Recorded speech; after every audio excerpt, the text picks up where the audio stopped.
Hello my dear students. आज हम आप लोगों के लिए अब सामाजिक विज्ञान यानी कि सोशल साइंस का ऑब्जेक्टिव क्वेश्चन लेकर आए हैं। टोटल 80 क्वेश्चन है। इसमें से हम लोग 80 क्वेश्चन करेंगे। तो चलिए हम लोग इस क्वेश्चन को करना प्रारंभ करेंगे। तो उससे पहले यदि आप मेरा वीडियो देख रहे हैं तो लाइक कर दें, कमेंट कर दें और अपने दोस्तों में ज़्यादा से ज़्यादा शेयर कर दें। और यदि मेरे चैनल पर नए हैं तो मेरे चैनल को सब्सक्राइब कर दें और साथ ही बेल आइकन को दबाना ना भूलें, ताकि मेरे वीडियो का नोटिफिकेशन सबसे पहले आप तक पहुँचे। तो चलिए, आप लोग इस पूरे वीडियो को अंत तक जरूर देखिएगा, जो कि आपके एग्जाम के दृष्टि से बहुत ही महत्वपूर्ण प्रश्न लेकर आए हैं। तो सबसे पहला क्वेश्चन कह रहा है कि लाल कुर्ती का गठन किसने किया था? लाल कुर्ती का गठन किसने किया था? लाल कुर्ती का गठन किसने किया था? गैरीबाल्डी ने किया था। ठीक है, ऑप्शन हमारा डी हो जाएगा। क्वेश्चन नंबर 2 देखते हैं। कह रहा है नेपोलियन ने जर्मनी में किस संघ की स्थापना की? नेपोलियन ने जर्मनी में किस संघ की स्थापना की? तो राइन संघ की स्थापना की थी। ठीक है, तो ऑप्शन नंबर हमारा सी हो जाएगा। अब हम चलते हैं इसके बाद से क्वेश्चन नंबर 3 देखते हैं। तो क्वेश्चन नंबर 3 हमारा क्या कह रहा है कि कह रहा है किसने कहा था, किसने कहा था फ्रांस जब छींकता है तो बाकी यूरोप को सर्दी जुकाम हो जाता है? किसने कहा था फ्रांस जब छींकता है तो बाकी यूरोप को सर्दी जुकाम हो जाता है? तो किसने कहा था? मेटरनिक ने कहा था। तो ऑप्शन नंबर सी आंसर हो जाएगा। क्वेश्चन नंबर 4 देखते हैं। और यंग यंग यूरोप के संस्थापक कौन था? यंग यूरोप का संस्थापक कौन था? तो यंग यूरोप का संस्थापक कौन था? मेजनी था। ठीक है, यंग यूरोप का संस्थापक मेजनी था। ऑप्शन नंबर हमारा हो जाएगा ए। अब हम चलते हैं इसके बाद क्वेश्चन नंबर डी देखते हैं, सॉरी क्वेश्चन नंबर 5 देखते हैं। कह रहा है कि यूरोपीय सभ्यता का पालना किस देश को कहा जाता है? यूरोपीय सभ्यता का पालना किस देश को कहा जाता है? तो यूनान को कहा जाता है। तो ऑप्शन नंबर डी हो जाएगा। क्वेश्चन नंबर 6 देखते हैं। अरे खूनी रविवार किस तिथि को तथा किस वर्ष हुआ था? खूनी रविवार किस तिथि को तथा किस वर्ष हुआ था? तो 9 जनवरी 1905 को हुआ था। कब हुआ था? 9 जनवरी 1905 को हुआ था। अगला क्वेश्चन हम देखते हैं। क्वेश्चन कह रहा है कि ब्रेस्टली-टोस्को की संधि किन देशों के बीच हुई थी? ब्रेस्टली-टोस्को की संधि किस देश के बीच हुई थी? ठीक है, तो यह हुई थी रूस और जर्मनी के बीच हुई थी। रूस और जर्मनी के बीच। क्वेश्चन नंबर 8 देखते हैं। और सांप्रदायिकता राजनीति किस पर आधारित है? सांप्रदायिकता राजनीति किस पर आधारित है? तो सांप्रदायिकता राजनीति एक धर्म दूसरे से श्रेष्ठ है, इसी पर आधारित है। एक धर्म दूसरे से श्रेष्ठ है, इसी पर आधारित है। क्वेश्चन नंबर 9 देखते हैं। कह रहा है कि सिंहाली किस देश की राजभाषा घोषित किया गया है? सिंहाली किस देश की राजभाषा घोषित किया गया है? श्रीलंका की। ठीक है, ऑप्शन नंबर हो जाएगा बी, याद रखेंगे श्रीलंका। क्वेश्चन नंबर 10 देखते हैं। तो क्वेश्चन नंबर जो 10 है वो हमारा कह रहा है कि भारतीय संविधान के अनुच्छेद 19 में देश के सभी नागरिकों को कौन सा मूल अधिकार दिया गया है? भारतीय संविधान अनुच्छेद 19 में देश के सभी नागरिकों को कौन सा अधिकार दिया गया है? तो स्वतंत्रता का अधिकार दिया गया है। ऑप्शन नंबर ए हो जाएगा। क्वेश्चन नंबर 11 देखते हैं। भाषाई आधार पर बनने वाला प्रथम राज्य है, भाषाई आधार पर बनने वाला प्रथम राज्य है, कौन सा है? Andhra Pradesh. Option number D हो जाएगा, आंध्र प्रदेश। क्वेश्चन नंबर 12 देखते हैं। ग्राम पंचायत का कार्यकाल कितने वर्ष का होता है? ग्राम पंचायत का कार्यकाल कितने वर्ष का होता है? 5 वर्ष का होता है। तो ऑप्शन नंबर बी हो जाएगा। क्वेश्चन नंबर 13 देखते हैं। तो क्वेश्चन नंबर 13 हमारा क्या कहता है? और है कि निम्न में से कौन प्राथमिक क्षेत्र से संबंधित है? निम्न में से कौन प्राथमिक क्षेत्र से संबंधित है? दिया है क्या क्या? सेवा, औद्योगिक और कृषि। इनमें से कौन है? तो कृषि क्षेत्र है। वो किससे संबंधित है? प्राथमिक क्षेत्र से। तो ऑप्शन नंबर सी हो जाएगा। क्वेश्चन नंबर 14 देखते हैं। तो क्वेश्चन नंबर 14 कह रहा है केंद्रीय सांख्यिकी संगठन CSO ने बिहार का वर्तमान विकास दर कितना माना है? केंद्रीय सांख्यिकी संगठन ने बिहार का वर्तमान विकास दर कितना माना है?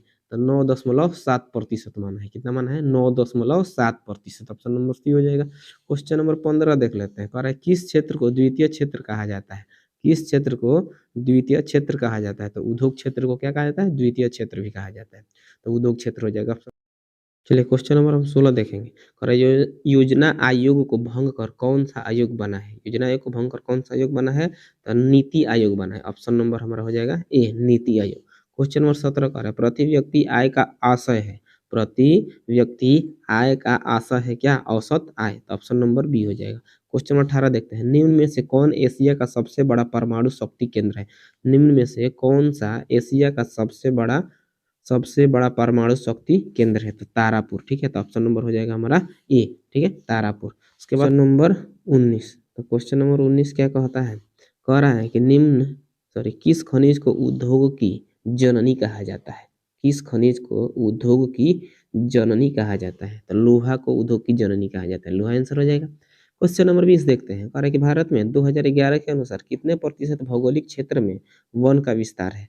भारत में 2011 के अनुसार कितने प्रतिशत भौगोलिक क्षेत्र में वन का विस्तार है? तो 21.23%। 21.23% हो जाएगा।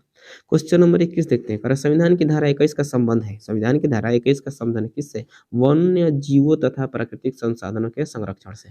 वन्य जीव तथा प्राकृतिक संसाधनों के संरक्षण से संबंधित है कौन? 21 नंबर धारा। ठीक है, अब हम देखते हैं क्वेश्चन नंबर 22। तो क्वेश्चन नंबर 22 हमारा क्या कहता है? और एक निम्न में से कौन सा संसाधन प्राकृतिक संसाधन है? निम्नलिखित में से कौन सा संसाधन प्राकृतिक संसाधन है?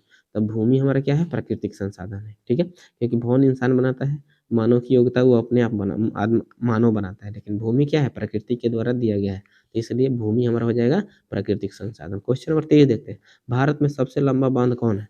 भारत में सबसे लंबा बांध कौन सा है? तो हीराकुंड बांध है। ठीक है, कौन सा बांध है? हीराकुंड बांध। क्वेश्चन नंबर 24 देखते हैं। 1 टन इस्पात बनाने में कितने मैग्नीज का उपयोग होता है? 1 टन इस्पात बनाने में कितने मैग्नीज का उपयोग होता है? तो 10 किलोग्राम का उपयोग होता है, यानी कि 10 किलोग्राम। ऑप्शन नंबर बी हो जाएगा। क्वेश्चन नंबर 25 देखते हैं।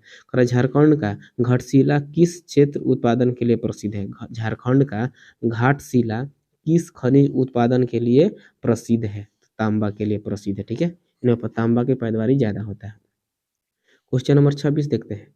तो क्वेश्चन नंबर 26 हमारा कह रहा है कि मलबे के नीचे दबे लोगों का पता लगाने के लिए किस यंत्र का प्रयोग होता है? मलबे के नीचे दबे लोगों का पता लगाने के लिए किस यंत्र का प्रयोग होता है? तो इंफ्रारेड कैमरा का प्रयोग किया जाता है। और 27 नंबर, सुनामी किस प्रकार की आपदा है? सुनामी किस प्रकार की आपदा है? तो सुनामी जो है प्राकृतिक आपदा है, यह आदमी नहीं करता है, यह प्रकृति के द्वारा होता है। 28 नंबर क्वेश्चन, कम्युनिस्ट मैनिफेस्टो का प्रकाशन किस वर्ष हुआ था? कम्युनिस्ट मैनिफेस्टो का प्रकाशन किस वर्ष हुआ था? तो 1848 ईस्वी में हुआ था। 1848, ध्यान में रखेंगे इस बात को। क्वेश्चन नंबर 29 कह रहा है वियत मिन्ह की स्थापना किसने की थी? वियत मिन्ह की स्थापना किसने की थी? तो वियत मिन्ह की स्थापना हो ची मिन्ह ने की थी। हो ची मिन्ह। अगला क्वेश्चन हम देखते हैं। क्वेश्चन नंबर 30 कह रहा है कि माइली गांव हत्याकांड का जिम्मेदार कौन सा देश था? माइली गांव हत्याकांड का जिम्मेदार कौन सा देश था? तो अमेरिका था। ठीक है, अगला नंबर कह रहा है क्वेश्चन नंबर 31, हुआ हवा आंदोलन किस प्रकृति का था? हुआ हवा आंदोलन किस प्रकृति का था? तो हुआ हवा आंदोलन जो था वह किस प्रकृति का था? क्रांतिकारी एवं धार्मिक आंदोलन का था। क्रांतिकारी धार्मिक आंदोलन था। क्वेश्चन नंबर 32 देखते हैं। और स्वराज पार्टी के अध्यक्ष कौन थे? स्वराज पार्टी के अध्यक्ष कौन थे? तो चित्तरंजन दास थे। क्वेश्चन नंबर 33, महात्मा गांधी दक्षिण अफ्रीका से भारत कब वापस आए? महात्मा गांधी दक्षिण अफ्रीका से भारत कब वापस आए? 1915 ईस्वी में आए थे। ठीक है, क्वेश्चन नंबर हम देखते हैं 34। तो क्वेश्चन नंबर 34 कह रहा है कि टाना भगत आंदोलन का नेतृत्व किसने किया था? टाना भगत आंदोलन का नेतृत्व किसने किया था? तो किसने किया था? जतरा भगत ने किया था। ऑप्शन नंबर बी हो जाएगा, जतरा भगत। क्वेश्चन नंबर 35 देख लेते हैं। कह रहा है कि संघ सरकार का उदाहरण है। संघ सरकार का उदाहरण है अमेरिका, भारत और कनाडा, यानी कि इनमें से सभी। ऑप्शन नंबर डी हो जाएगा। क्वेश्चन नंबर हम 36 देखते हैं। क्वेश्चन नंबर 36 कर भारत में किस प्रकार की शासन प्रणाली है? भारत में किस प्रकार की शासन प्रणाली है? तो संघीय और संसदीय प्रणाली है। संघीय और संसदीय प्रणाली है। ठीक है, क्वेश्चन नंबर 36 क्लियर हो गया। अब आते हैं क्वेश्चन नंबर 37 देखते हैं। तो क्वेश्चन नंबर 37 हमारा क्या कह रहा है? तो क्वेश्चन नंबर 37 कह रहा है कि निम्नलिखित में कौन से राष्ट्रीय दल नहीं है, निम्नलिखित में से कौन से राष्ट्रीय दल नहीं है। राष्ट्रीय जनता दल क्या है, राष्ट्रीय दल नहीं है। क्वेश्चन नंबर 38 देखते हैं, 2015 के विधान चुनाव में बिहार में किस दल ने सरकार बनाई थी। 2015 के विधानसभा में यानी कि विधानसभा चुनाव में बिहार में किस दल ने सरकार बनाई थी। तो किस दल ने सरकार बनाई थी, जनता, राष्ट्रीय जनता और कांग्रेस, यानी कि तीनों दलों ने क्या किया, मिलकर सरकार बनाया था। तो ऑप्शन नंबर डी हो जाएगा। ठीक है, क्वेश्चन नंबर 39 देखते हैं। क्वेश्चन नंबर 39 हमारा कह रहा है कि 17वीं लोकसभा चुनाव किस वर्ष हुआ। 17वीं लोकसभा चुनाव किस वर्ष हुआ, तो 2019 में हुआ था। क्वेश्चन नंबर 40 कह रहा है, किसके नेतृत्व में 1977 में जनता पार्टी की सरकार का गठन किया गया था। किसके नेतृत्व में, मोरारजी देसाई के द्वारा, मोरारजी देसाई के नेतृत्व में क्या किया गया था, भारतीय जनता पार्टी सरकार का गठन किया गया था। ठीक है, मोरारजी देसाई। अब हम चलते हैं क्वेश्चन नंबर 41 देखते हैं। तो क्वेश्चन नंबर 41 क्या कहता है, हमारे देश में किस मुद्रा को वैधानिक मान्यता प्राप्त है। हमारे देश में किस मुद्रा को वैधानिक मान्यता प्राप्त है, तो किसे, पत्र मुद्रा को। ठीक है, पत्र मुद्रा को। ठीक है, ऑप्शन नंबर सी हो जाए। क्वेश्चन नंबर 42 देखते हैं।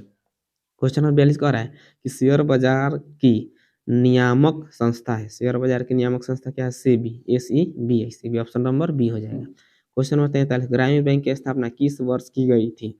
ग्रामीण बैंक की स्थापना किस वर्ष की गई थी। तो ग्रामीण बैंक की स्थापना किस वर्ष की गई थी, 2 अक्टूबर 1975 ईस्वी को की गई थी, 2 अक्टूबर 1975 ईस्वी को। क्वेश्चन नंबर 44 देख लेते हैं। तो क्वेश्चन नंबर 44 कह रहा है, ऊर्जा के मुख्य स्रोत क्या है। ऊर्जा के मुख्य स्रोत क्या है।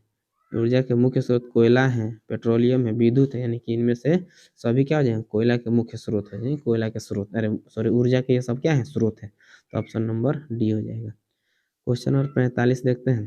क्वेश्चन नंबर 45 हमारा क्या कहता है, तो क्वेश्चन नंबर जो 45 कह रहा है कि नरेगा के अंतर्गत ग्रामीण मजदूरों को साल में कम से कम कितने दिनों के लिए रोजगार देने की व्यवस्था है। नरेगा के अंतर्गत ग्रामीण मजदूरों को कम से कम कितने दिनों तक रोजगार देने की व्यवस्था है, तो 100 दिनों तक। ठीक है, यानी कि 100 दिनों के लिए ऑप्शन नंबर हो जाएगा ए।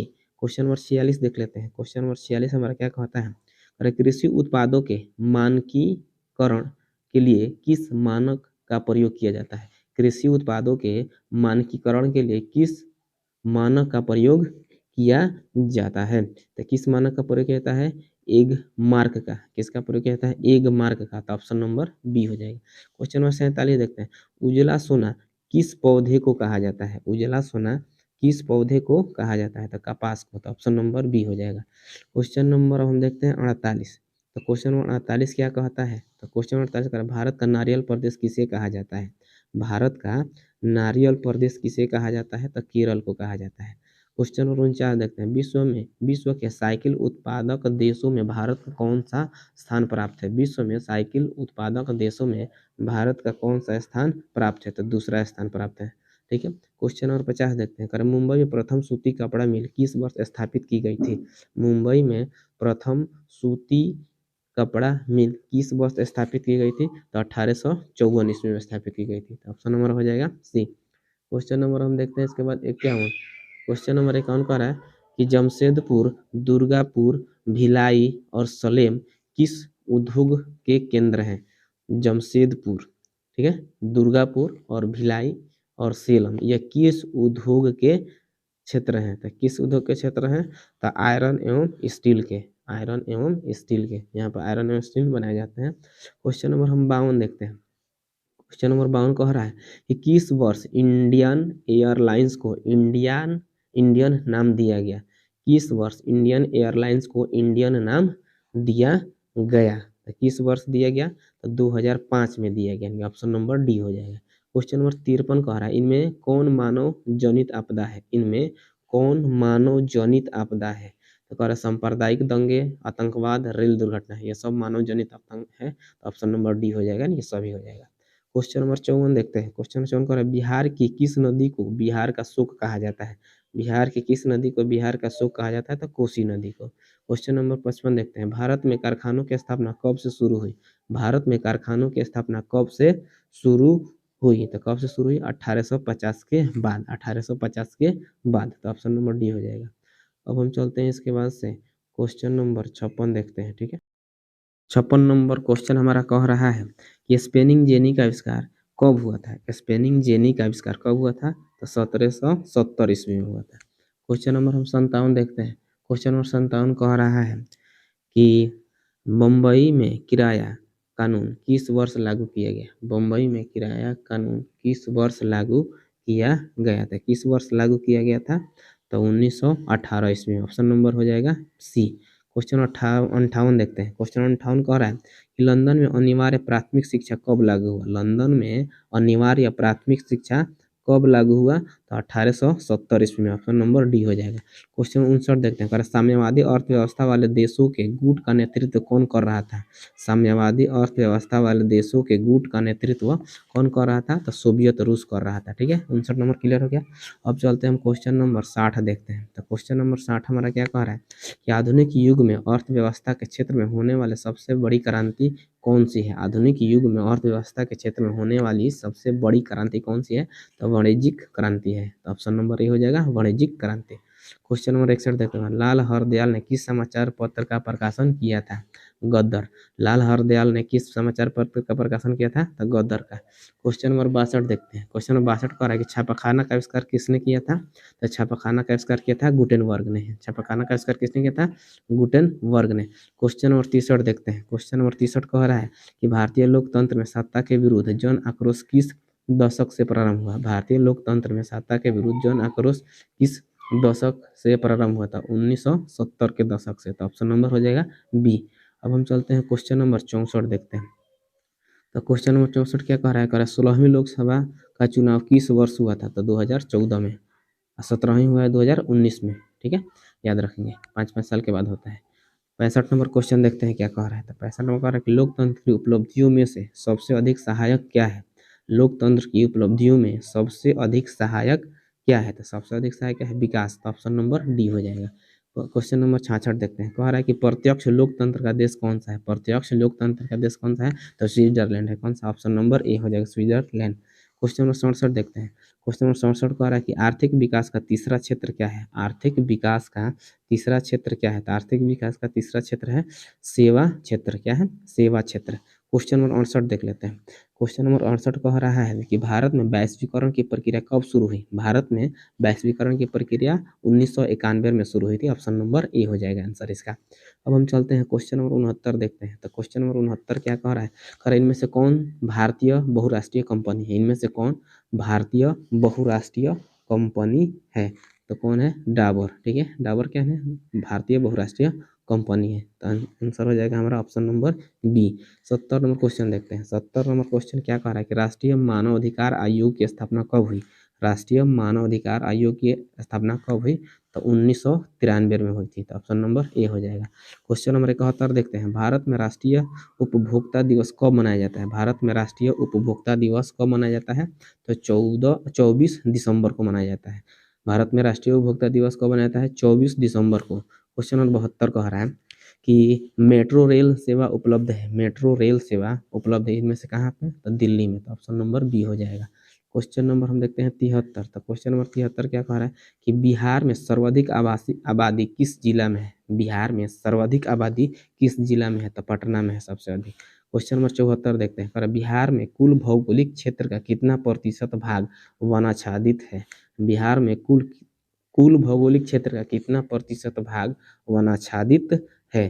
तो ऑप्शन यानी इसका हो जाएगा आंसर हमारा 7.32%। 74 नंबर का आंसर क्या हो जाएगा? 7.32, ऑप्शन नंबर सी। अब हम चलते हैं क्वेश्चन नंबर 75 देखते हैं। तो क्वेश्चन नंबर 75 कह रहा है कि कांवर झील स्थित है। कांवर झील स्थित है कहाँ स्थित है? बेगूसराय जिला में स्थित है। कहाँ स्थित है? बेगूसराय जिला में। 75। 76 नंबर देखते हैं। कह रहा है कि बिहार की सीमा में रेल मार्ग की कुल लंबाई कितनी है? बिहार की सीमा में रेल मार्ग की कुल लंबाई कितनी है? तो कुल लंबाई कितनी है? 5283 किलोमीटर है। 5283 किलोमीटर। 77 नंबर क्वेश्चन देखते हैं। और हैशर विधि से अधिक ढालुओं वाला भाग कैसा दिखता है?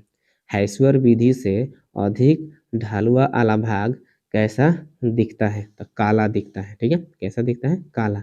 अब हम चलते हैं इसके बाद क्वेश्चन नंबर 78 देख लेते हैं। तो क्वेश्चन नंबर जो हमारा 78 है वह कह रहा है, ठीक है, क्वेश्चन नंबर 78 हमारा क्या कह रहा है? तो कह रहा है कि तल चिन्ह की सहायता से किस स्थान विशेष की मापी गई ऊंचाई को कहा जाता है? तल चिन्ह की सहायता से किसी स्थान विशेष की मापी गई ऊंचाई को कहा जाता है। क्या कहा जाता है? स्थानीय ऊंचाई कहा जाता है। तल चिन्ह की सहायता से किसी स्थान विशेष की मापी गई ऊंचाई को क्या कहते हैं? स्थानीय ऊंचाई कहते हैं। उसका 79 यानी 79 नंबर कह रहा है, भारत का विनाशकारी चक्रवात किस वर्ष आया था? भारत का विनाशकारी चक्रवात किस वर्ष आया था? तो 29 अक्टूबर 1999 में आया था। 29 अक्टूबर 1999 में। क्वेश्चन नंबर हम 40 देखते हैं, सॉरी 80 नंबर क्वेश्चन देखते हैं। कह रहा है कि सन 2001 में भारत के किस राज्य में भयंकर भूकंप आया था? सन 2001 में भारत के किस राज्य में भयंकर भूकंप आया था? तो गुजरात में आया था। कहाँ आया था? गुजरात में। तो ऑप्शन नंबर हमारा सी हो जाएगा। तो ये हमारा टोटल 80 क्वेश्चन कंप्लीट होता है। उम्मीद है कि यह क्वेश्चन आप लोगों को बहुत काफ़ी पसंद आया होगा और आपके एग्जाम के दृष्टि से बहुत ही महत्वपूर्ण है। तो आज की वीडियो में इतना ही, फिर मिलते हैं अगले क्लास में। यदि मेरा वीडियो आपको अच्छा लगा हो तो लाइक करें, कमेंट करें और अपने दोस्तों में ज़्यादा से ज़्यादा शेयर करें। और यदि आप मेरे चैनल पर नए हैं तो मेरे चैनल को सब्सक्राइब करें और साथ ही बेल आइकन को दबाना न भूलें, ताकि मेरे वीडियो का नोटिफिकेशन सबसे पहले आप तक पहुंचे। और इसी तरह मैं आप लोगों के लिए ऑब्जेक्टिव प्लस सब्जेक्टिव क्वेश्चन लाता रहूँगा। चलिए, तो आज के लिए इतना ही, फिर मिलते हैं अगले क्लास में। जय हिंद, जय भारत।